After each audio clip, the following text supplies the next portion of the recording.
Well, good morning and welcome to A Taste for the Road. My name is Scott, and welcome to the 2018 Alfa Romeo Giulia TI, or Turismo Internazionale. So this Tipo 952, as it's known internally, came out about 2 years ago. I've been an Alfa fan for a long time. Like many car enthusiasts, I really wanted to get a chance to go ahead and give it a proper review and take it out for the day. The opportunity has now come available, and I wanted to obviously take advantage of it even on a cold February day, but we do have some nice sunshine. So we're going to do that today, north and west of Columbia, Maryland. So there is a historic highway called the National Road, which was the first federally funded highway from 1811 to 1837. Technically started west of here in Columbia, Maryland, and went out to Indiana, but a section of it afterwards actually went east and terminated in Baltimore.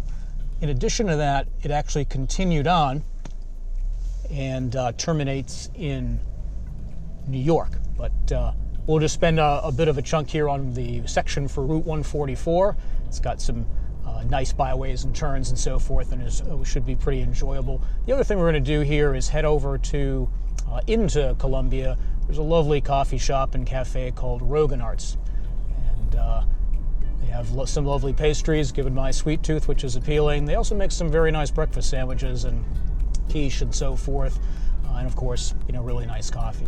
So let's head over to Roggenart's now, have the human get fueled up and caffeinated as well, and then we're going to spend the day reviewing this, driving on some really nice back roads here, and then go ahead and sum it up this evening and see what makes this particular Giulia unique, given all of the competitive products in this particular space, from the usual suspects in Germany to Cadillac ATS, Jaguar XE, as well as the Lexus IS and so forth. So let's head over to Roggenart's, and I will see you there.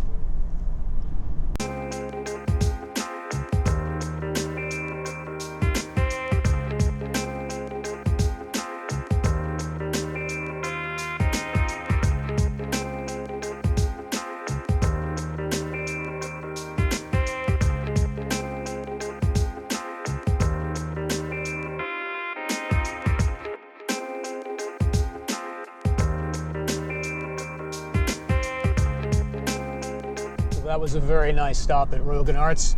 I had a latte, an English breakfast sandwich with some egg and cheese, and a blueberry Danish found its way onto my plate, given my sweet tooth. So we're now into the late afternoon. I've had a chance to drive this Giulia on a variety of roads, the highway, back roads, etc. I think gotten a good feel for what makes it unique in a very competitive marketplace with really a lot of other choices. And I think the obvious start is around the performance and around how it drives. And it really does. The performance is quite brisk. So 280 horsepower, 306 foot-pounds of torque. The 0 to 60 time, depending on the spec, is around the mid-5s, although the magazines have been, some of them have found numbers at 5.1, which is, very competitive for the space. And I think around the drive itself, whether it's the steering here, which is just plain exceptional, you really do get a wonderful feel for what's going on. The lock-to-lock is really quite sharp.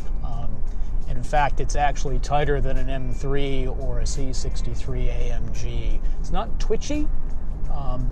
It could come a little bit close, I think, for some people, but I've found it really very, very rewarding.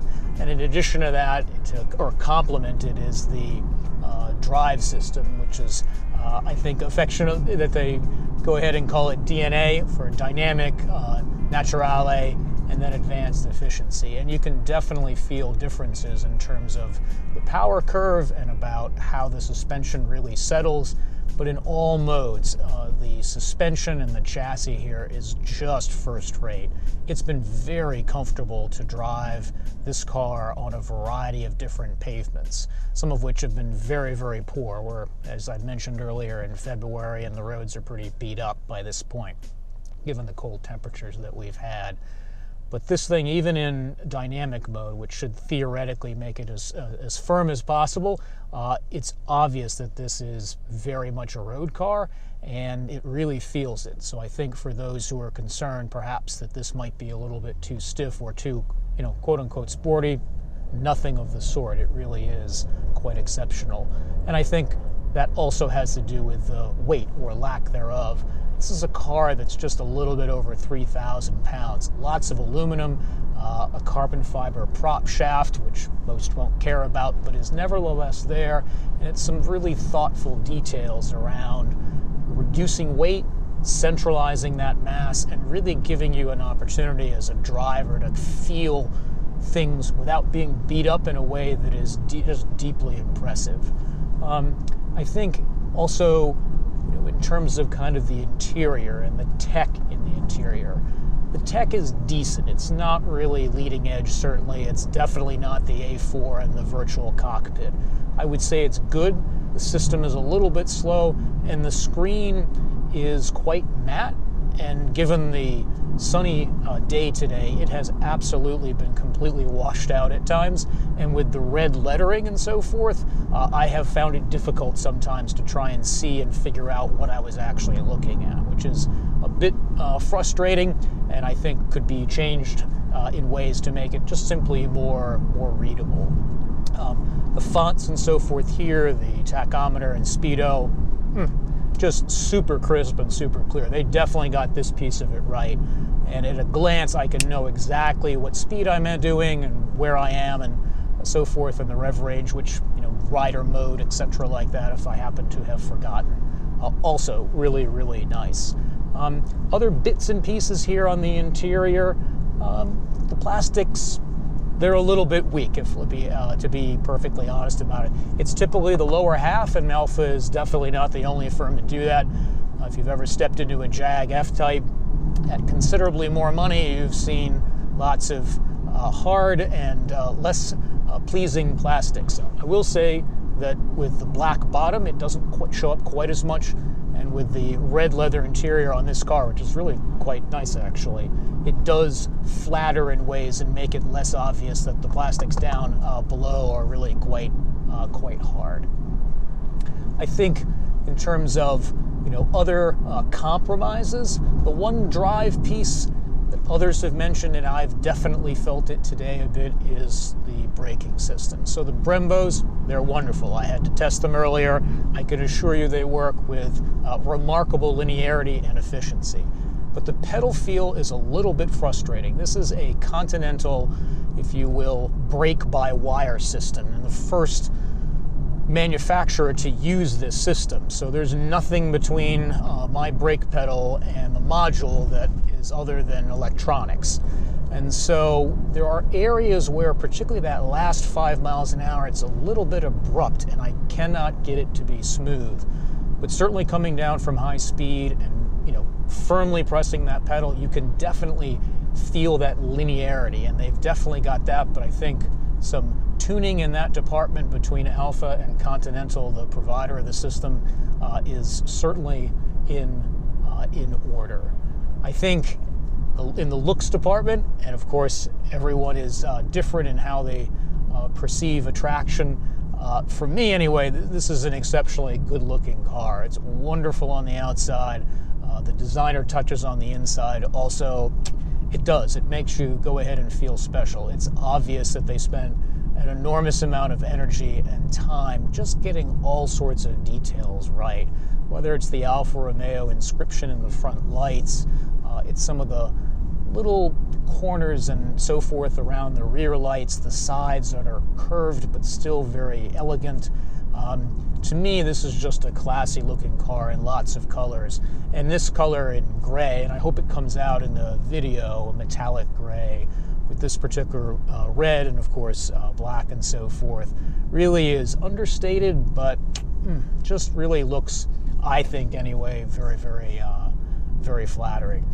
And I think will age exceptionally well too, which if you're someone who keeps a car for a while, or you might be a second owner or something like that of one of these a few years down the road when there are more of them running around, you're still going to have an exceptionally looking product. I think, too, as an image and kind of as an emotional device, because this project is also about connecting the emotional buttons around driving, around motorbikes and food and wine and so forth like that. I think, there are other products that maybe are more technically superior. The German stuff comes to mind, but this car really does press some important emotional buttons. They really did get, with due respect, the DNA of this car right, and you can just feel it from the steering wheel, which is lovely and thin and just sits just right. It's your position, it's the response of the motor, particularly in drive mode, it's the suspension and the way that it communicates what's going on around you.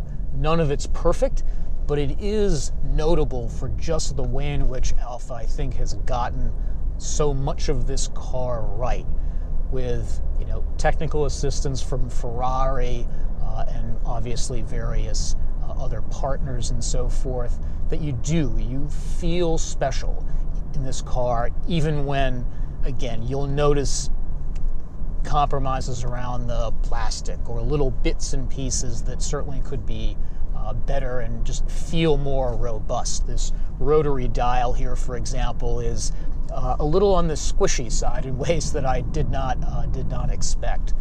But again, I think if you're interested in something like this, you need some emotional buttons to be pressed, and that gets accomplished with this particular Giulia, even the base one, without, again, the QV 2.9 liter Ferrari derived motor. And that's a wonderful thing. That is a standard sedan that will be sold in larger numbers. You really can have a product that is different, is genuinely differentiated in the marketplace and makes you feel good. And I think finally, around the topic of value, this car is quite competitively priced at list compared with BMW 3 Series or the Lexus IS, etc., etc. But because of some early teething problems with the 2017s, which have been significantly improved with the 2018, the owner of this has not had any issues whatsoever, and today it's been absolutely flawless for me. They are trading at a discount. Obviously, that varies based on where your home is and the time of year, but it's noteworthy that for as much car as you get, that they are trading at a discount, and at a meaningful number discount as well, so that you really can find something that I think could press some important buttons if you're in the market for something like this to buy or to lease. It's been special today, and I've not been disappointed with the way in which this thing has made me feel, just in obviously renting it for the day and driving it. So I think that pretty much goes ahead and sums up the pluses and the few areas of compromise. I hope you found this video helpful. Please give it a thumbs up if you can. Subscribe if you'd enjoy being alerted to new videos. If you don't have a Gmail account and can't subscribe, head on over to tastefortheroad.com. I have a newsletter that always goes out when there is a new video, new reviews, etc., and when that drops, and I'd be very happy to send that out to you when this video goes live. And finally, I think, make sure that you go out and create your own adventure, whether it's seeing something that you've not seen before, or something that you know well, but seeing it in a new way, and sharing that with us, in the comments below to build a community. It's easy to get into a rut, and I hope that this serves as a way to encourage you to go out and basically try something new, as you're the hero of this story, not myself. So with that, I think I will go ahead and bid you adieu, and I will see you in the next video. Ciao.